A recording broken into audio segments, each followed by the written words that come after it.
Radio Bandido viewers and listeners. You can now watch Teleradio Bandido on our new YouTube channel, RJAM News. Hit the subscribe button and like the video. Don't forget to click the bell icon so you get notified when a new video gets uploaded. Don't miss out on our dynamite lineup. Ang tanong, sino may akda ng mga batas sa Bayanihan 1 at 2? Doktor para sa Bayan, Mental Health Act, at iba pang mga mahalagang batas. Sino ang pinaka-kwalipikado, pinaka-experience, ang may pinakamalupit na track record bilang public servant? Sino ang may puso para unahin ang kapakanan ng bawat pamilyang Pilipino at may kakayahang ayusin ang ating bayan? Si Tito Soto na ang the one! Siya na yan! Alam nyo na, ha? Legit! Yan ang legit yan! Legit number cards ako ng pamilyang Pilipino. Watch and listen. Kontra Birada every Tuesday from 5 p.m. to 6:30 p.m. Hosted by Attorney Mike Toledo and Attorney Karen Jimeno. This program will discuss the most important and fresh news and events and feature their guest, Attorney Salvador Sal Panelo. So catch Kontra Birada on Radio Bandido TV, Channel 224 Sky Cable, TV Plus boxes, GMA Afforda boxes, and all DTT boxes. Facebook/DZRJ 810 AM and YouTube channel RJAM News.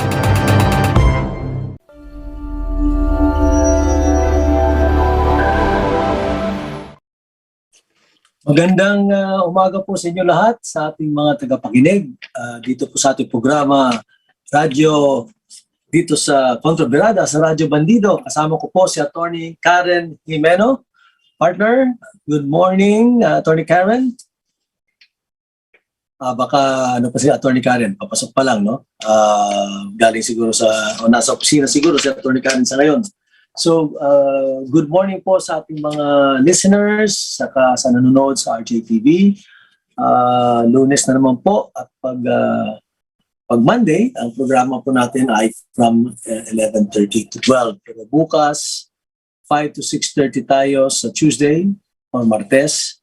At inimbita po namin bukas, abangan niyo po, isa sa mga matataas na opisyales ng Metro Pacific Tollways, head ng legal, Public Affairs, Corporate Communications, si Attorney Junji Kimbo, isang magaling din na abogado na matagal na rin nasa tollways business, no? At tatanungin natin siya,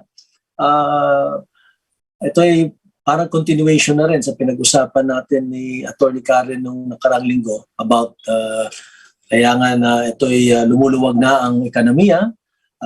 The government has already lowered the alert levels.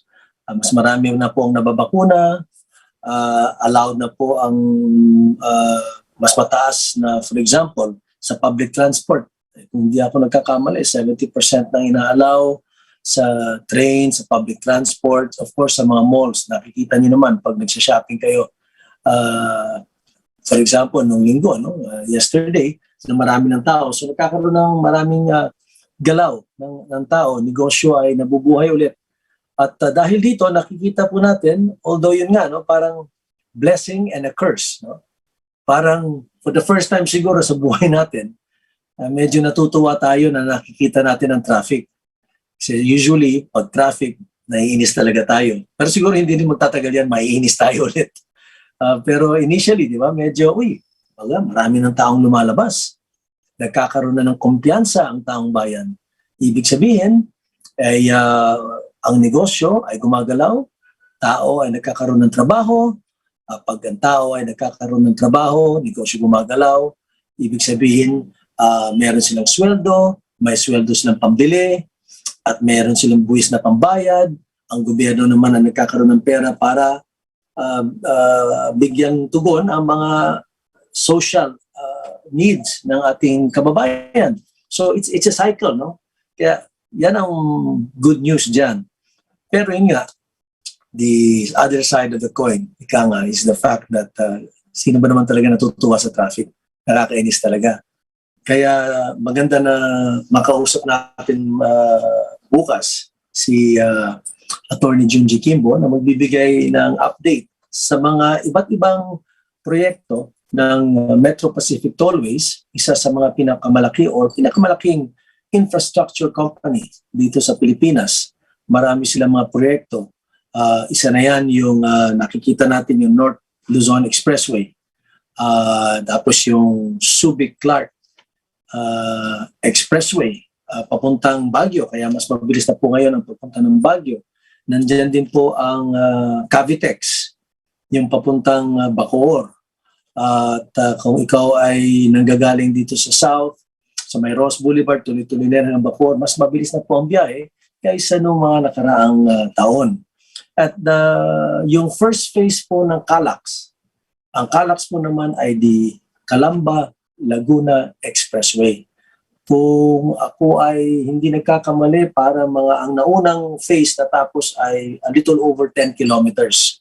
Kaya sa mga ating mga kababayan na nagpupuntang Tagaytay, at alam ko pong marami sa atin ay nagpupuntang Tagaytay, nakakakuha po ako ng mga text messages from time to time, no, na nag-enjoy sila. Kasi nga, lalo na ngayon, malamig yung panahon, nararamdaman nyo naman na malamig dito sa Metro Manila, ano pa kaya po sa Baguio o sa Tagaytay. So, mas mabilis na ngayon dahil naiiwasan nyo na yung Santa Rosa.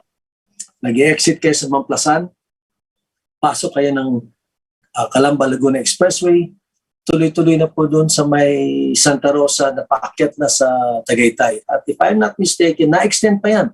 Na-extend pa yan recently. Nagpunta kami noong siguro mga 3 months ago. Na-extend pa yan ng ilang kilometro patungong Tagaytay. No? So, ito isa sa mga proyekto na to, isa sa maraming proyekto na ginagawa ng Metro Pacific Tollways para talaga mabigyan pansin ang problema ng traffic. Na ang alam naman po natin sa maraming mga studies na ginawa ng JICA, yung Japan Institute, no, sa kapatid na rin ADB, at pati na rin yung World Bank, at pati na rin yung ating sariling mga what you call this scientific, economic, and analytical firms and institutions. Studies have shown clearly, wala pong humiwalay sa conclusion na ito, that the traffic in the Philippines has cost us billions, not millions, billions po ang nawawala dahil po sa problema ng traffic. At yan ay isang problema na matagal na talagang binibigyan natin ng pansin, ginagawa ng paraan, hindi talaga nasusolve. No? Pero tignan po natin. Kaya pagkakaroon po tayo ng bisita bukas na si Atty. Junji Kimbo. Sana po ay makapasok sa atin din ngayon ang ating kaibigan na si Senator-to-be Sal Panelo. Hindi ko po alam kung saan siya ngayon nangangampanya. Last week, sinabi niya sa atin that he was in Mindanao. No? And ang huling, if I'm not mistaken, the last time na nakausap natin siya he was in Cagayan de Oro. Kasama niya si ating kaibigan, si Ray Langit, kasanggamo palagi ang Langit, at saka si Robin Padilla, ang isang matagal ko na rin kaibigan na matagal ko nang hindi nakikita, pero kaibigan pa rin, at it's good to know he's looking well and is running for national office. No? I wish them all the best of luck. Medyo maskit ngayon ang takbo sa Senado. Maraming mga kilalang mga pangalan ng mga known names, no, na nandyan. Marami na rin known names na wala pa dyan, at marami pang gustong din tumakbo na hindi pa masyadong kilala. So tignan po natin, no? At the end of the day, malalaman din po natin sa mga ilang buwan kung sino sa kanila ay mananalong senador at uupo sa Senado. Ganun din sa Congress at of course sa mga local government positions. Maganda po sana kung makausap natin si Sexal dahil tatanungin pa rin natin kung ano na ang developments as far as the administration party is concerned. Dahil siyempre hanggang ngayon marami pa rin nagtatanong kung sino kaya talaga ang ilalagay bilang standard bearer. Makikita mo kasi sa lahat ng mga ibang partido, meron silang standard bearer. No? Gaya nung sa Partido Federal, saka ng Lakas, saka ng Hugpong, at yung Partido ng Masang Pilipino, ni dating Pangulong Joseph Estrada, ang kanila pong standard bearer, kung nabasa natin ang mga dyaryo, ay walang iba kundi si BBM, si Senator Bongbong Marcos for President, and for Vice President po naman ay si Mayor Sara Duterte. We have of course Senator Ping Lacson, and of course Senate President Tito Soto for President and Vice President, Senator Manny Pacquiao, Willie Ong, and then of course we have Vice President Daniel Bredo and Senator Kiko Pangilinan also running for this position, supported by the respective parties or a coalition of parties. No? Pero yun nga, nakakagulat kasi kung usually po ang administration party ang nangunguna na nagkakaroon ng standard bearer. But since may mga changes na nangyari dun sa last day of substitution no November 15, nakita natin na sa ngayon ay naghahanap pa sila. Nag-hint nga si Secretary Sal na baka isa sa mga pinipili nila ay isang bata, walang bahay ng korupsyon, na sa kanilang pananaw ay pwedeng ipagpatuloy ang programa ni President Duterte. No? Sa mga programa niya hinggil sa infrastructure, foreign policy, the economy, peace and order. Ito tinitingnan nilang pwede. No? Dalawa sila. Ang tanong ko lang nga, nung nag-usap kami ni Secretary Sal noon ay papayagan ba or allowed ba sa ating batas, especially the rules of the COMELEC, no? The COMELEC rules and the implementing rules and regulations, na mas substitute sila considering na tapos na yung December 15. Ako, initial impression ko, pero siyempre hindi natin alam, baka naman may paraan. Alam mo naman ang abogado naghahanap ng paraan kung paano nila ma-push ang kanilang posisyon o agenda. Pero ang aking pananaw, medyo mahirap. Medyo mahirap yun. Kaya tignan po natin. Kaya nga din siguro, hindi pa talaga hanggang ngayon nag-withdraw officially sa COMELEC si Senator Bongo. Kaya hanggang ngayon, bagamat sinabi na niya, he has said so many times in several fora, interviews, in the papers, radio and print, and broadcast, sinabi na niya mag-withdraw talaga siya.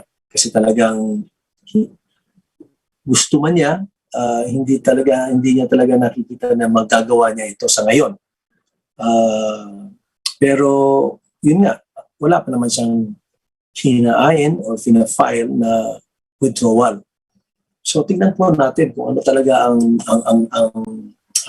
situation as far as that item is concerned. Pero siguro din, habang wala pa si Atty. Karen, medyo bumalik na ng konti boses ko.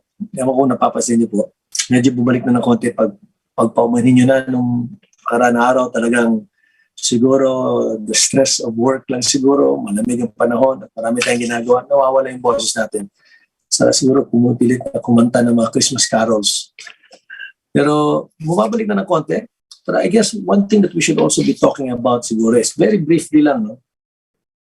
Yung panauhin natin, guest natin last week was last Tuesday, was Professor Dindo Manhit ng Stratbase at pinag-usapan natin yung survey.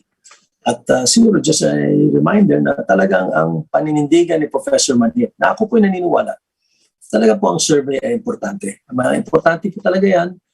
At yan talaga ay, maski ano pang batikos ang gagawin ng iba't ibang tao tungkol sa survey. Aminin ko, nung matagal na panahon, noon, ako may duda din ako sa mga survey. Kasi nga, 1,200 respondents lang, paano naman nila ma-reflect? How can they reflect the sentiments of, let's say, at that time, 90 million Filipinos? And ngayon, mga 110 na yata tayo, no?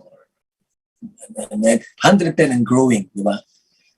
Pero nakita po talaga natin nung na-explain sa akin, nabasa ko rin, pag-aralan ko rin na, and looking at the history, no, na ang survey din talaga, although nagkakamali din, let me tell you, hindi perfect ang survey. At the end of the day, that is a snapshot of what the people feels for a certain candidate or for a certain product, pwede rin produkto, at that time, at that period of time. Ibig sabihin po, pwede magbago. Ang sinasabi ko na hindi rin perfect kasi sa totoo lang, there has been instances na nagkakamali din ng survey. Kung let's take for example yung nangyari sa Amerika. Nung eleksyon ni Donald Trump, President Donald Trump against Hillary Clinton, most surveys showed that Hillary Clinton will win. Sa Amerika na yun, ha? At siguro inisip natin, America being America, siguro naman, mas scientific, mas kumpleto, ang kanilang mga polling activities, no? The way they conduct polls, the way they conduct surveys. Pero nagkamali. Sino naging presidente? Si Donald Trump. Diba? So, pwede rin talagang nangyayari yan, no? Na may mali. In 2015, if I recall correctly, in England, sa United Kingdom, I think nanalo yata ang conservatives. Pero ang polls, sinasabi nanalo ang Labour Party. England na yun. Western country, developed. And yet they made mistakes. Well, nangyari din yan noon sa matagal. Hindi ko lang alam kung it was based on polls, no? But in the United States, in the late 40s or early 50s, sinabi nila nanalo yung si Dewey bilang presidente. At ang nangyari pa nga, pinalabas nila na headline na Dewey defeats Truman. Pero mali yun. Nanalo talaga si Truman. Oh, ito na. Secretary Sal, magandang umaga sa iyo. Kamusta na po? Good morning. Kadarating ko lang from daming biyahe. Galing sa Mindanao, kahapon sa Baguio, tapos Pampanga. Sinamahan tayo ni Presidente Arroyo na umikot sa 4 na bayan dyan sa Angeles para malaman natin yung mga concerns ng mga barangay kapitan. Ano naman po ang Sexal? Ano po ang anong naramdaman nyo in terms of the support of the people there na napuntahan nyo, in terms of their support for the administration, for example? Wala kaduda-duda yun. Talagang gusto nila si Presidente Duterte. Para pareho naman ang sinasabi nila. Hindi pa raw sila nakaramdam na bahagi sila ng administrasyon kung hindi ngayong lamang sa administrasyon ni Presidente Duterte. Yan lahat ang sinasabi. Para pareho. Kaya tingnan mo yung mga motorcade pagkasama si Sara Duterte. Puro Sara marinig mo. Sara, Sara, Sara. Madalit sabi, yung popularidad ni Presidente Duterte naililipat kay Sara Duterte and necessarily dahil ang running mate niya si Bongbong Marcos kasana sasama rin si Bongbong. Yan ang nakikita natin. Ito yung malaking rally kahapon sa Quezon City ni BBM sa ni Mayor Sala. It was judging from the drone shots na nakita ko po, no? Saka pati na rin yung mga reports na lumabas sa media, talagang dinumog yung rally nila. Talagang dudumugin yan. Nandun si Sara Duterte. Alam mo naman yung superstar natin ngayon. Si Bongbong Marcos naman, hindi naman niya binabanatan si Presidente Duterte. Kaya dudumugin talaga yan. Ano sa tingin mo, Sexal? Kasi kagaya nga na sinabi, pinag-usapan natin kahapon at marami pong naghihintay. Sabi ko nga initially, no, nung bago kayo nakapasok, sinabi ko initially na it's just ironic, no, na ang administration party pa ang walang as of now, no, a standard bearer. Whereas the other parties meron na po.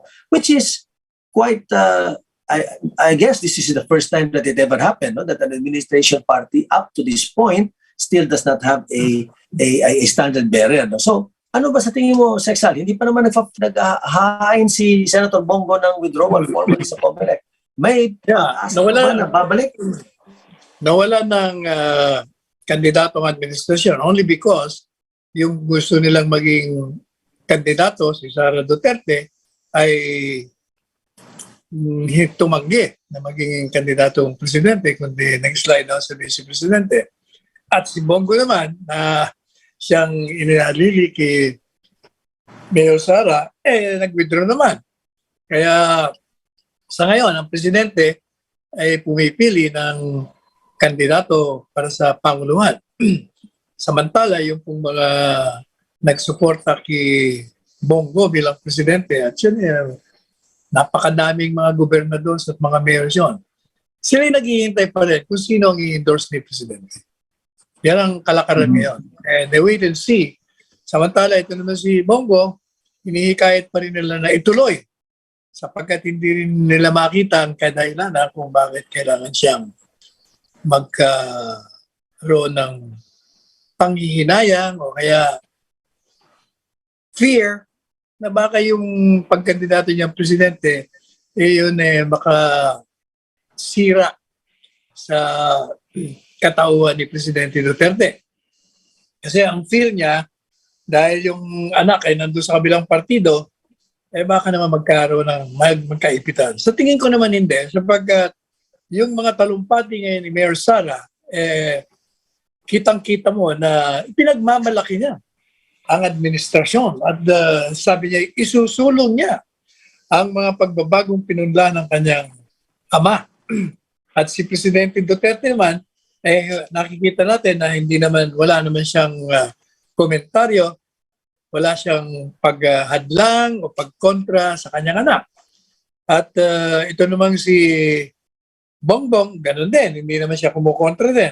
At sapagkat ang linya ni Mayor Sara ay pagpapatuloy ang pagbabago ng kanyang ama na kanyang sinimulan. Necessarily, yung kanyang running mate ay itutuloy din ang pagbabago. Otherwise, I don't think Mayor Sara will join forces with Bongbong Marcos kung iba naman ang kanyang agenda. Yan ang nakikita ko dyan. Very good points na release mo, Sexal, no? At ako rin ay natandaan ko sinabi ng ating Pangulo na siyempre susuportahan niya ang kanyang anak sa kanyang pagtakbo bilang Vice Presidente ng ating Republika. Ngunit sinabi rin niya na baka maging, well, at least at that time, sinabi niya, baka maging neutral na muna siya. No? Neutral na muna siya when it comes to the presidency. But we don't know. Baka naman by the time talaga that the election draws near, baka mas maging, let's say, proactive na. No? Hindi natin alam. No? Hindi sa ngayon. I guess, sa tingin ko, ito naman ay sa pag-iisip ko lamang. Kaya nga sinabi niya sigurong neutral dahil hinihintay pa rin niya kung ano ang desisyon ni Senator Bongo at kung ano ang magiging standard bearer ng partido. Pero, Sexal, kung assuming lang, for the sake of argument, unless, of course, hindi mo pa talaga masasabi or confidential, no?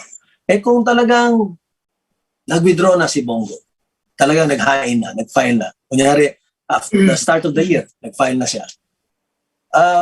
Sa tingin mo ba, PDP Laban will now say, okay, we will have BBM and Mayor Sara, just like Lakas, di ba? CND, Pong, Partido ng Masa Pilipino, ni President Erap, at of course yung Partido Federal.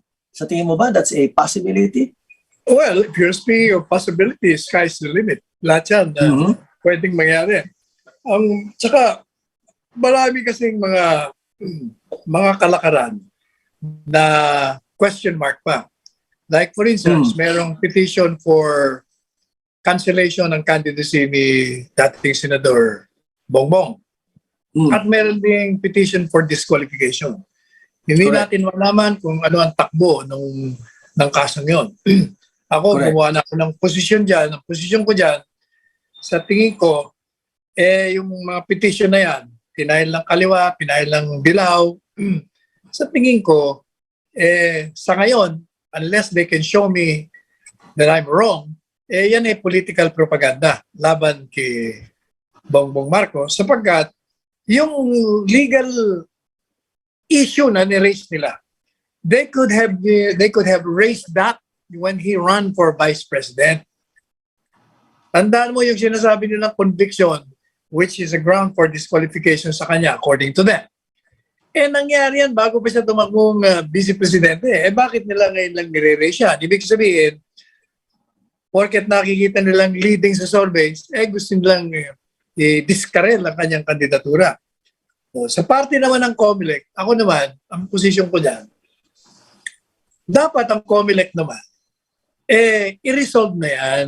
Sapagat yung legal issue yan, Attorney Mike, abogado ka, abogado rin ako, alam natin, in 30 minutes you can resolve that. Because there are only 2 legal issues involved. Anong involved? Ang petition, cancellation, or disqualification. On the ground that yung isa, misrepresentation, hindi niya sinabi na may conviction siya. Yung isa naman, tax evasion. So, one question is, first, meron nga bang final judgment of conviction? That's number one. That issue came up because according dun sa mga kontra kay Bongbong Marcos, yung conviction sa Court of Appeals null and void. Null and void daw sapagkat under the law, yung penalty sa tax evasion dapat fine and imprisonment. Now, sa lower court, yan ang naging desisyon. 6 na taon, kung hindi tayo nagkakamali, plus fine. Pero nung niraise sa Court of Appeals, tinanggal ng Court of Appeals yung imprisonment. Tumakbo sila sa Supreme Court, pero na-realize siguro nila na baka maibalik yung imprisonment, inatras nila. So, from the point of view of those who are in favor of Mr. Bongbong, final na judgment. So, it's fine. Walang imprisonment, kaya hindi papasok yung disqualification. Pero from the point of view ng mga kalaban, teka muna, wala namang conviction. That's my legal theory. Sa akin, dahil if you're going to nullify, if you're saying that's null and void, then babalik ka sa RTC. Yung decision ng RTC na hindi pa final yon dahil supposed to be in-appeal yan within the reglementary period. Pagkatapos sinasabi mo, mali yung naging prosedimento ng Court of Appeals. In fairness, pending pa yan. So if it is a pending case, there is no conviction.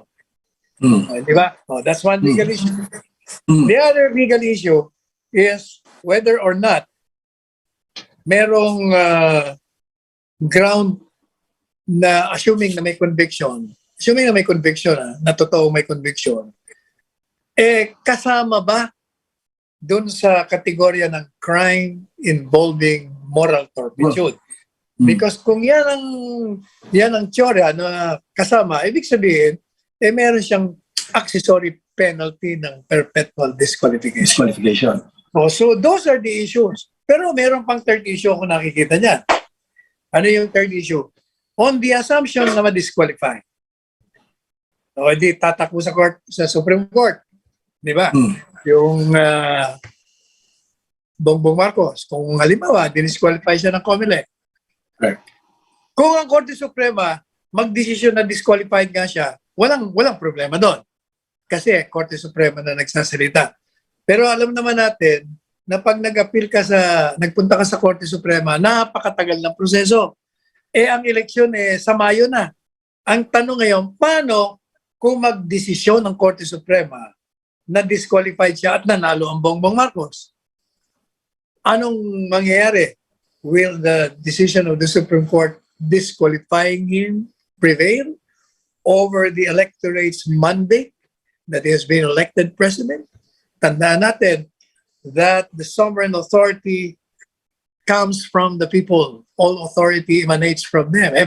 You can argue na, excuse me, the people have spoken. Wala na yung decision na yan. Na-overrule na yan ng mandato ng Pilipino tao. Yan ang mga issue dyan. Yan ang mga issue dyan.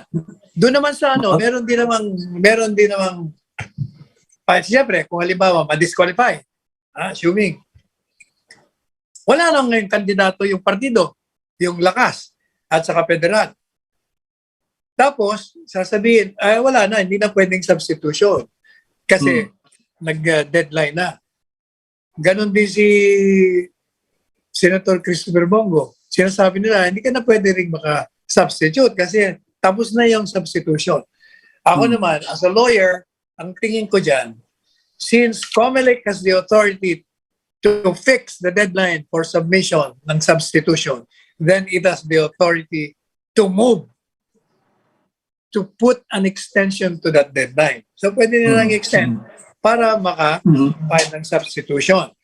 Yan ang magiging, at saka mag-a-apply pareho yan. Pwede mag-apply kay Senador Christopher Bongo sa partido niya o doon sa mga kalalyahan niyang partido. O kaya naman, kay Sara Duterte kung ma-disqualify naman ng Bongbong. So, pwedeng mag-apply. Ang problema ngayon is, will the COMELEC, on the assumption na pwede siyang mag-extend, i-extend. Kasi discretionary niya yan eh. Correct. Ngayon naman, meron din naman akong, I am forwarding a theory. The reason why you have to move the extension. Kasi it will be unfair, unjust if you deprive a political party of representation just because its candidate has withdrawn after the deadline. Hindi ba? O kaya, meron namang kontra-argumento dyan. Sabi naman ng iba, magiging unfair naman dun sa ibang partido dahil binibigyan mo lang ng pagkakataon yung partido ni Senator Bongo na siya mag-substitute. Paano naman yung iba?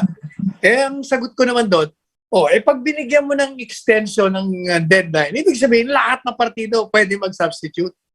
Yun naman ang aking sagot dyan. Very good. It's really good, Sexal, no, that you were able to join us today because lalo talaga nabigyan ng clarity at klaro yung disqualification or cancellation of the COC ni Senator BBM. At talagang nakita mo naman how you're able to dissect, no, and put its position pro and against, no. So again, we just ran out of time, Sexal. Ako'y natimbrehan ng ating mga masipag na kasama dito sa Radyo Bandido na we ran out of time na. So again, Sexal, thank you so much for joining us, and to Atty. Karen, maraming salamat at nakakuha ko ng text mo at ikaw ay naipit sa isang conference, but I will see you, hopefully see you tomorrow, no. So Sexal, maraming salamat. Attorney Mike, ituloy natin bukas ang ating discussion. Oh yeah, that's a good point. Ituloy natin. Libre ako bukas. Tama. Ituloy natin bukas at meron din tayong panauhin maybe for about 50 to 20 minutes. Isang pag-uusapan din niya yung state ng ating infrastructure industry or business. No? Yes. So, thank you, Sexal. Salamat. Maraming salamat. So sa ating mga tagapakinig, sa nanonood sa RJTV, sa kasama natin dito sa Radyo Bandido, sa Kontra Birada, manood po kayo ulit bukas, but tomorrow, Martes, 5 to 6:30.